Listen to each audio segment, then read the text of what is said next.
What is up, crawler fans, RC enthusiasts, and social media surfers? I'm your boy Josh with MOFO RC, and today we have an all-new freaking build. Wow! From fresh freaking parts. This is no stock swap, dude. Freshy. Build from the bottom up. So freaking let's go, dude. SCX24, we have 2 stock axles. Hell yeah, dude.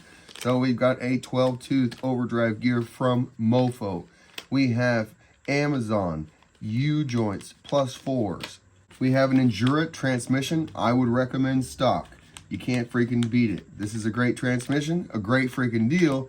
However, I prefer a stock transmission for weight, and also the thing is just freaking butter. Number 2, we have, number 2, I don't know, it's like number 8. Freaking A, dude. We got a freaking Endura Pro motor that's going to go on that Endura transmission. Also, he wanted a little bit of bling, so we got him some bling. So we have the Endura Gladiator D-hole drive shafts in stainless. This is the drive shaft of my preference.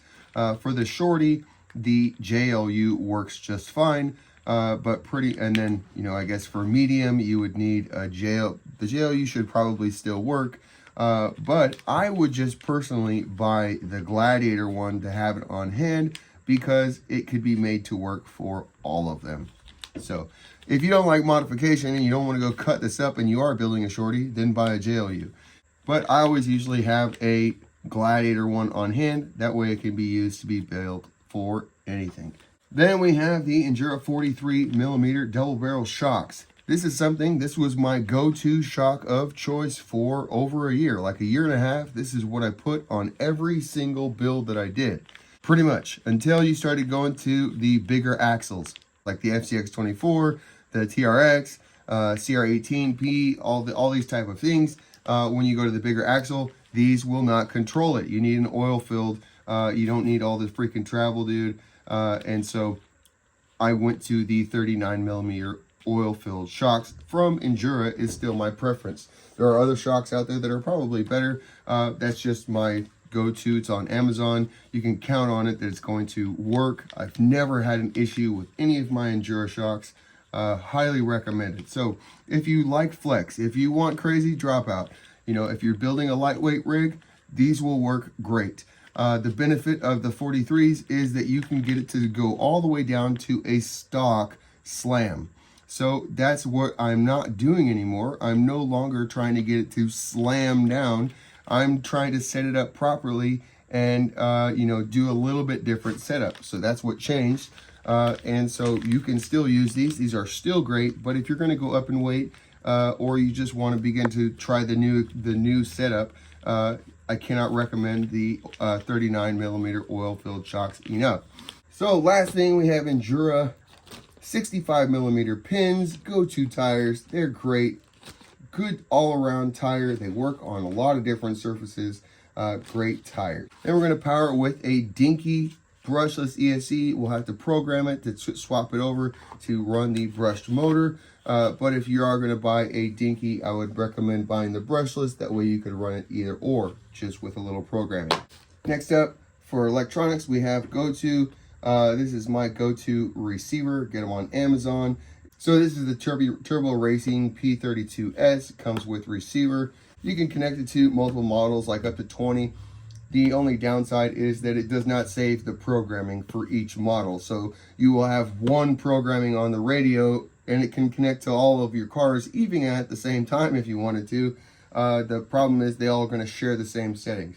So if you have different endpoint adjustments, you have to go and change that per each per each time you drive and switch to another car. So on more fancier radios, you can program each model, and you know, every time you pull up that car, all of your settings will have been saved. Not on this radio. But if you're running all SCX24s, you just set them up all the freaking same, no freaking issues. So that's the build. Those are parts recommended. You know, Endura Pro, this was my go-to motor forever.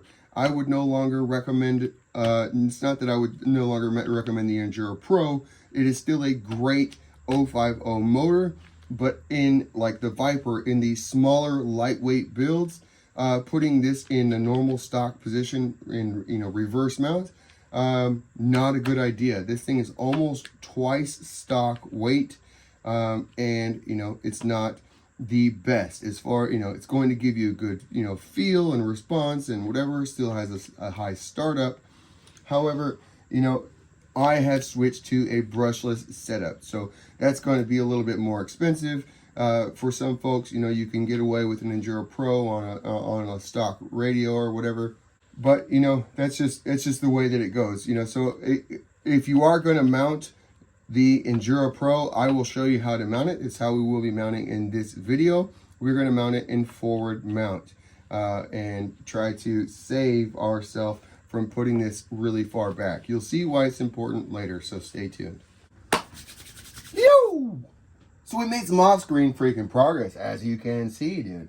So my buddy, we were going to build a large, and then he saw the most recent video, and he's like, let's go medium. So we're going to do a medium plus. Here we go, let's get a picture of that. That's how these links would go. These are just, you know, these will get loosened up. Also, you can use some sort of, I like to use a dry lubricant, graphite. You know, you spray it on, it dries out. Graphite works great. I first like to make sure to work it so that the plastic is working freely, and then, you know, but sometimes it'll kind of like squeak or whatever, you know, just to keep it not squeaky, just put a little drops of oil. Some sort of lubrication, if you know what I mean. All right, dude, we'll just talk about them real quick. I went ahead and got these wheels made up. I didn't have any black printed, so I was going to do some custom wheels, and they were going to be black. And then I was like, I wanted to do one more final sanding, and on the first one, I effed up the rim. And you could barely see it through, and I was like, oh my gosh. It was black with white. I mean, it was basically done. I just needed to spray one more, and I just wanted it to be that much better. And so then now we had gray, and I was like, oh crap, what am I gonna do? Well, that's what we freaking did, dude. I just sanded it down. If you guys are interested in learning these techniques, stay tuned. I will show off custom wheels, dude. But I just had to get the build of this video done and get this rig out for my buddy. So weight, all I did, I made this wheel weigh 60 grams. The rears weigh 40 grams. So this is a heavy wheel set. You know, it's like maybe 32.75 grams is what I added in the fronts of BBs, and the rears were like 13 grams, I forget. So, but that totaled up for 60/40 is what those weigh out at. Looking absolutely killer. Cannot wait to get those on.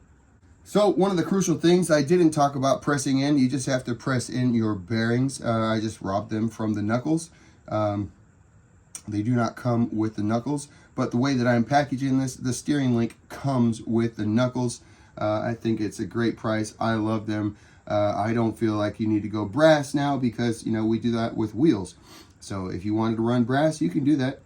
Probably just use a different steering link. It'd probably be better. So, but once you do, you just get these bearings pressed in there. It is a very snug fit. With the outside bearing, I just put it on the table and press it in. And then on the inside, I just use some pliers to lightly squeeze it down and push it into place. Once you start to suck it all in with your nut on the wheel and everything, it will pinch down and be where it needs to be anyways. All right, so they do come with the same type of brass little spacers that come, it does come with the same little brass bushings that you would use for your brass knuckles. I just cut them. It's from stock that you get from Hobby Lobby, and I just cut them on my tiny little 2-inch freaking chop saw, freaking rad. So they are a little bit rough on the outside. If you wanted to, you could clean those up. I try to knock off as much of the rough stuff as possible, but at the same time, it doesn't really matter. It doesn't really matter that it gets caught up on the sides of this. It's supposed to stick in anyways. So how I install them, the top one, I just kind of twist it in a little bit, and then I use pliers just to squeeze it down. And I'm trying to squeeze it flush at the bottom. Sorry, I've got freaking spray paint and nasty ass hands and whatever. But there you go, dude. That's just how it goes. The bottom one I just set all the way with the drill. You could do the same thing with your driver. I just spin it all the way down and then come back and clean up any excess plastic that might have pushed through the hole. All right, so with the brass bushing, you know, this should be a very solid freaking part, dude. The steering link has this nice big stud that fits into the hole here. and then you're going to use your, whatever screw. If your 1.4 millimeter screws wear out or strip out, just go ahead and put a 1.6. If you don't have 1.6, you could even run a 1.2. And so you definitely have to have a driver for something like that. You have to put a little bit of tension on it, but absolutely you can run our M2s through these once they get worn in, if it ever happened to come loose. You could also just go ahead and put a drop of glue on the link ball and keep it in place, and that way the tension is on that huge surface area and never going to strip out that screw. Just to finish off talking, we do have a MOFO 12-tooth overdrive gear in the front, and then just Amazon U-joints that were modified in the same way that's been demonstrated on Tips and Tricks with Tex. Stay tuned! Alright, so we got the first knuckle on. I just wanted to show it's going to be, a little bit more tension than you're maybe used to, especially with the stock one or putting a brass one on there. There's just extra material. You could clean it up, but I want it to be snug and not have any slop, and it's going to loosen up. Number one thing to make sure that it's going to be working properly would be to make sure that you run your screw down. It should be just sitting on the brass or just backed up off. Just by a half turn. You do not want to snug the screws on your knuckles, whether that's a stock or a brass or whatever. They should just barely be hovering over being seated. Seated would mean that it would be everything sucked down nice and tight, and that the screw would be touching. We do not want this to be, we just want it to barely potentially touch. We definitely do not want it to add any tension on your knuckle. And again, that goes for any knuckle on an SCX24. Other builds, maybe that you can suck things down tight, but on an SCX24, it is important and it's crucial to not suck it down tight. So on your axle, that may mean that your screws come loose. It's something to check often, all the time, when you're running, just to make sure that those screws are at the proper tension before you go run. They may fall out or whatever. After they start to loosen off, they will begin to wear out your holes. If you need to fix that, a little CA glue will fix that.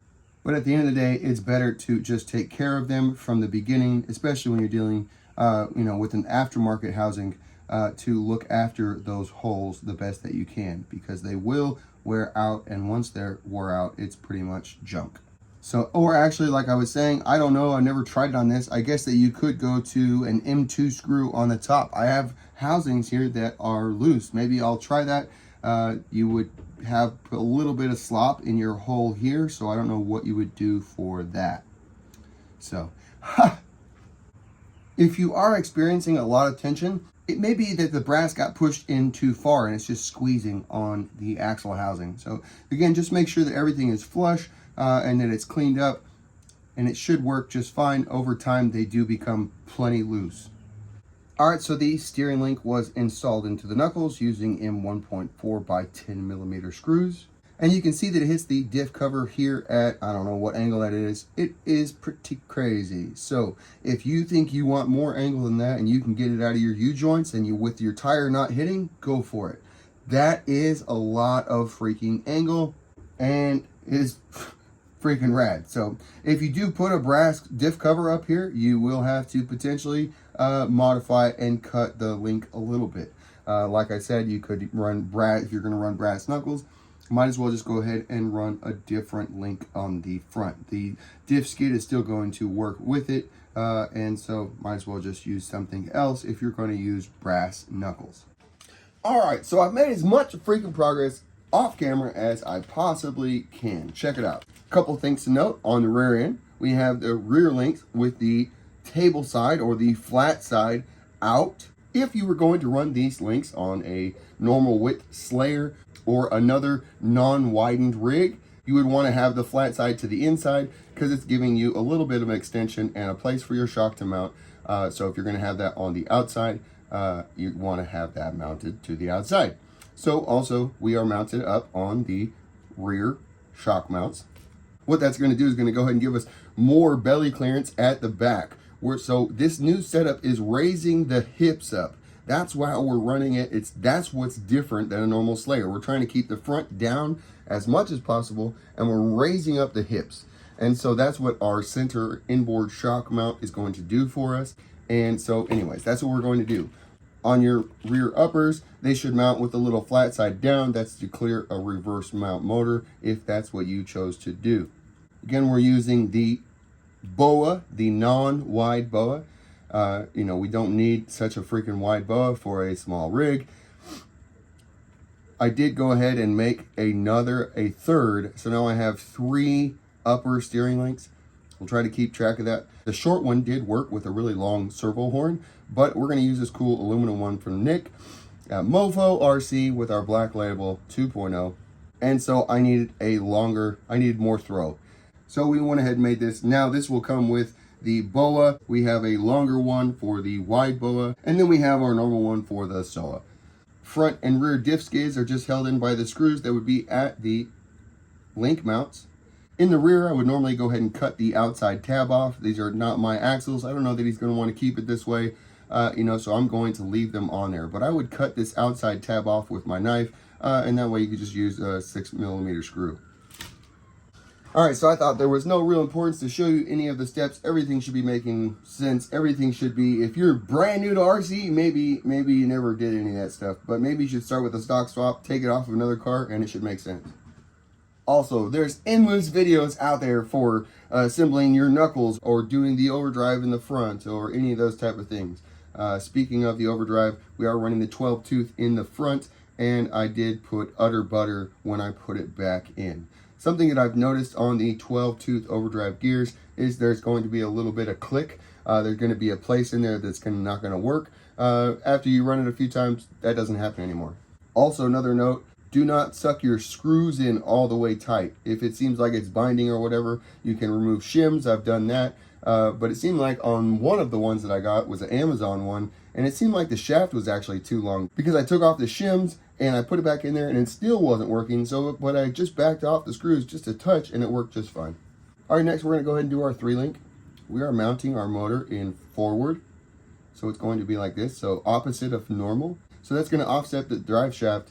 If you see here, that's going to offset the drive shaft to the right side, passenger side. So we're going to need this upper 3-link here. And then we're going to use the short, even though we have the stretch long, I have liked just using the shortest extension. We'll go ahead and put a screw, and I'm going to leave it that way, so I'm going to go ahead and put a drop of glue on it and probably remove the screw out of there. All right, so this little guy has like a little bit of an L shape. That little notch goes facing up into that hole, and we'll basically just press in like this. It is a bit of a squeeze to get it to fit perfectly. You may have to potentially clean up a little bit of material, but then just use the screw to run it together. All right, so we got it screwed together. We're just gonna go ahead and put a drop of glue in here. Just let the glue dry. We'll probably put another drop. Anytime you're gluing these parts, you wanna make sure that you fill the space, the void, any voids with glue. Filling the space with glue is gonna make sure that it can't move, and it's gonna make it a solid part that's going to last a long time. Typically, to achieve that, I use a small amount of glue, get it stuck. Most important part, get it stuck, wait, let it dry, and then you can come back and follow up with successive, running, to make sure all your voids are completely full. All right, after the glue dries, we're gonna go ahead and get this guy pinned in here just like this. All right, there we go. We got our freaking 3-link pinned in there. Nice, looking good. Once it's pinned in there, we can go ahead and break our link bulb nice and free. Sweet action. All right, next thing to note, when we are putting on our 5mm spacers, the table side, same as the rail, faces the same direction. There's a side that has lines on it, and there's also a side with a little bit less of a radius, which is the front. You can know that by just putting it next to your transmission to figure out which way that it goes. It's just a chop off of that.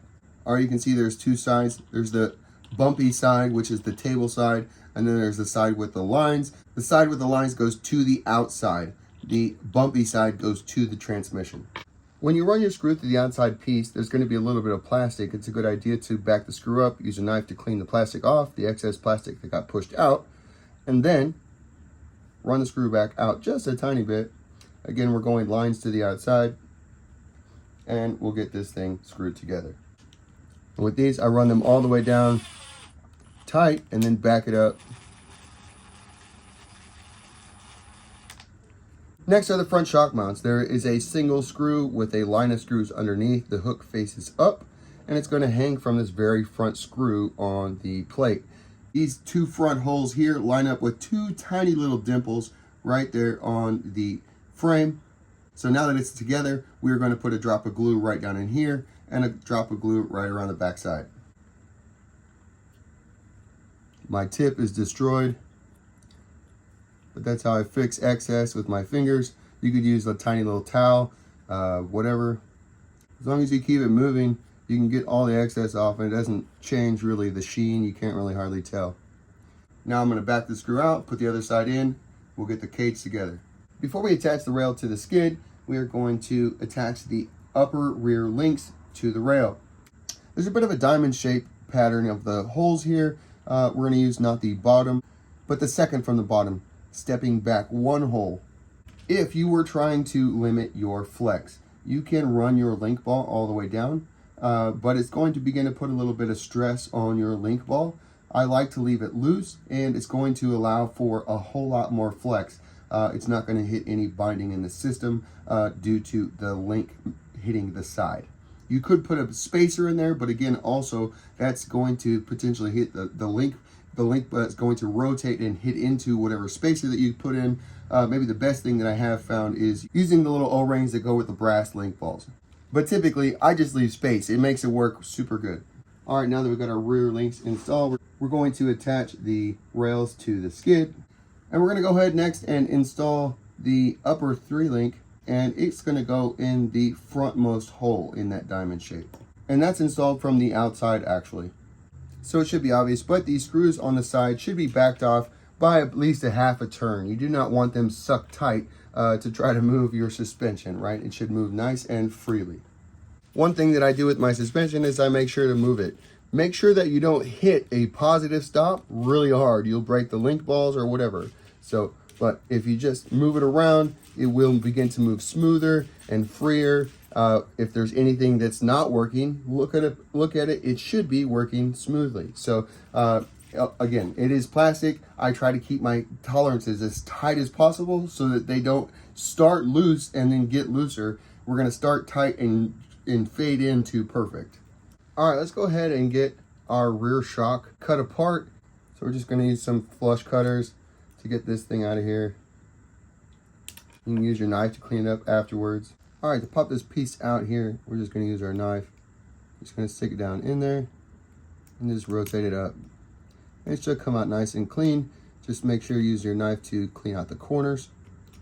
Most of the colors, it's going to pop out. Like gold, it would be like pshing, and it'd be like so nice and sharp and clean. Army green would be the same, but then you get maybe like pink, and you might have to clean out some junk. This stuff is just sticky in comparison to this, to most of the other colors. Black is like in the middle, so if you are concerned about straight up durability, probably just go with black is probably going to be your best option. At the same time, dude, like if you feel like it was, the material or whatever for your brake, dude, holler at your boy, dude, freaking Josh, dude, text MOFO RC and I'll get you another one, $5.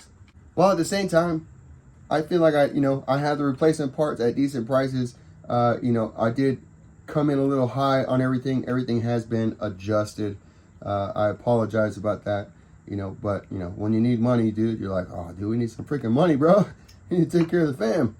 All right, so again, this has an L. This has a nice little place for that L to go. It should have a positive feel where it goes.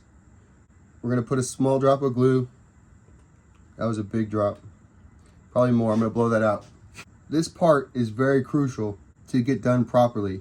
We want to make sure that we don't put too much glue, but we want to have enough glue in there that it's going to have a good seal, a good tight feel. And I'm not going to touch it. Now that it's kind of stuck there, I'm not going to touch this probably for 5 minutes. Why? I don't normally do that, but this part, it just doesn't want to stick sometimes. If you try to apply more glue, you bump it, you move it, it becomes a super pain in the butt to get it to stick again. It's just one of those things when you do use CA glue that you do want to make sure that you stick it the first time, get it stuck. It doesn't need a ton of glue to stick. It needs a tiny, tiny bit of glue to stick. Once that tiny bit of glue is stuck, then add more glue. But if you add more glue before that is hardened, you will actually soften the glue that's in there and you will basically be starting over. So then you're like, why is my piece loose? So you want to make sure that you give it enough time to dry on that first application. And then after, second, third, You know, I usually do up to 3, maybe 4 potentially on certain parts. But you're just making sure that you kind of have like a bit of a radius in there with the glue, that you're not having any slack or any space for this to move. If it has space to move, it will break. So we're just going to make sure that we're going to come back in after this dries, and we'll put another, you know, maybe just one more big drop on both sides so that it just seals in everything. There's no voids, and we have a bit of a radius to connect the two pieces. All right, fortunately, you get an instructional video and I don't get one. So I always forget. I get ahead of myself and I get so focused on this joint and wanting to make sure, like I said, I stress on that joint because, you know, it's been a pain in the ass. And so I stress on it and I focus on it and I forget to put these things on. So you can put them on afterwards. It's just a whole lot easier to do it first so you're not messing up that joint while it's drying. All right, quick note, I didn't say before, I have mentioned it in the past, but using an awl or a dental pick or something like that to stick into a hole before you thread a screw is helpful. You don't want to make it too big, but you know, making sure that it's open enough for your screw to go in is helpful, especially if you're not using a driver like I am. So I don't know if you can see this piece here. It does have a bit of a curve to it, and it does have a smaller side. The smaller side goes to the front and the curve goes to the top. The holes are in a straight line, so as long as you keep them the same, it really doesn't matter.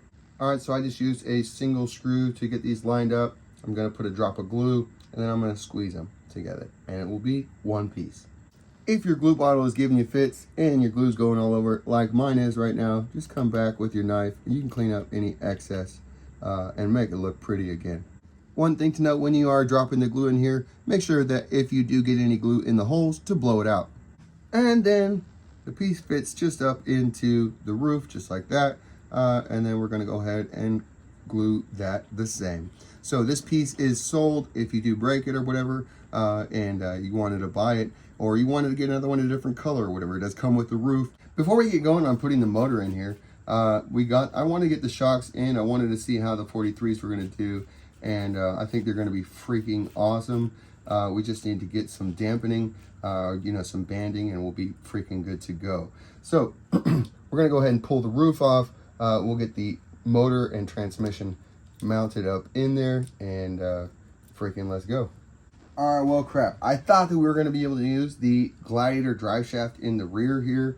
When I was mocking it up, it seemed like it was gonna work. I probably had the axle rolled back, so that's not going to work. So what we're gonna do is we're just going to grind down enough on both sides, the male and female halves, and we are going to make it work. All right, so I got about 5/16 marked off, maybe about 6 millimeters, and we're just gonna gently grind this thing down.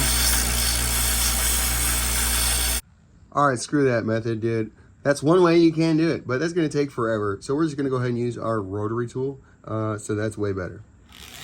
All right, so we got a cut. Just use the file just to pull out each one of the little grooves here, just to make sure that it's going to fit properly. We'll get the other side cut down and get it put back together. All right, so we got them put together. Let's talk about a few things that we did to finish this build. The 43mm shocks are in the very front hole here. We're in the second hole here in the back. We have far too much dropout. It's gonna lock up your rear drive shaft. So it could be limited. I feel like with the bands that we're running, we should be fine. There may be times if you back up or whatever that it could go into bind mode. You know, so that's kind of the drawback there to using the 43s. You could put them farther forward. That's going to limit how far they could come out, but at the same time, it just put them like more at an angle, and it still comes out way too far. So, you know, you could probably get away with even just stock shocks in the rear, just like stock length, because that's really all that we need right about there. So that's why I switched to the 39mm shocks. It's much easier to have it moved forward just a little bit and have it nice and composed. Use a little bit more stiff spring and keep those hips pinched right there. And then, you know, you have maybe just a little bit of dropout, and then you have some down. You know, just, you know, that's all that we need. But, you know, with the 43s, we're also running a little bit lower than we would with the 39s, which can be a benefit. But at the same time, you know, I think that the 39s are a better way to go. Or also just a quality 32 millimeter shock. Oftentimes though, on the aluminum 32 millimeter shocks, you're going to lose travel, especially when you go to oil field. A 32 millimeter oil filled shock may be enough for you. You know, again, you don't really need a ton of travel once you have it picked up. It's just the twist you want to, you know, it's going to limit your flex for sure. Speaking of flex, you know, I think that's probably enough flex. What do you think, dude? So, dude, we can't get on the rocks. It's freaking wet outside. We want to try to keep them somewhat clean. So let's see here what we got, dude. Let's try and push up onto the old Woody. Let's go, bro.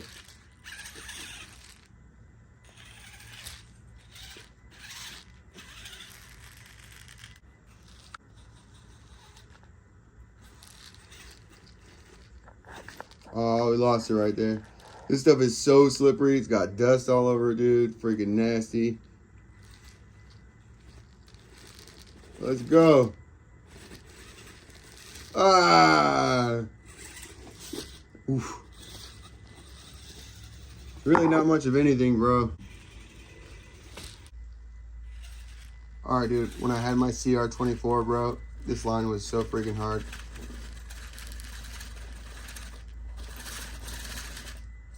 Can't even get up there with this.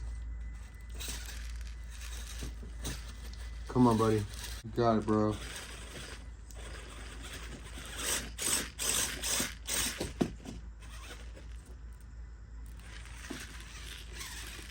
Stuff's just hella slippery, bro. Okay, that's kind of gnarly. Let's go. Hella gnarly, actually.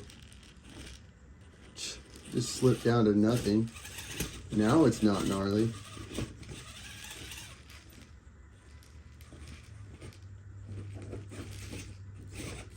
Can we go over this?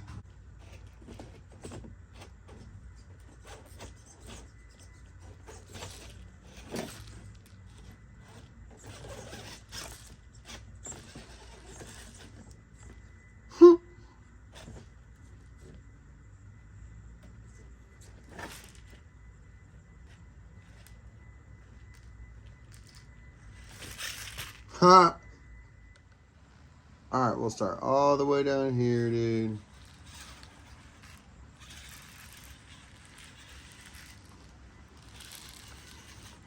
Push up on this guy. We'll push up right here a little bit. And down. So slippery, bro. Freaking A.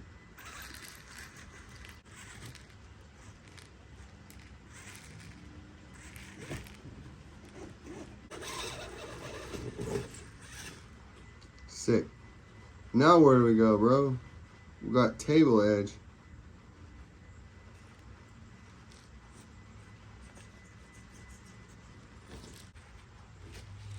Dang it.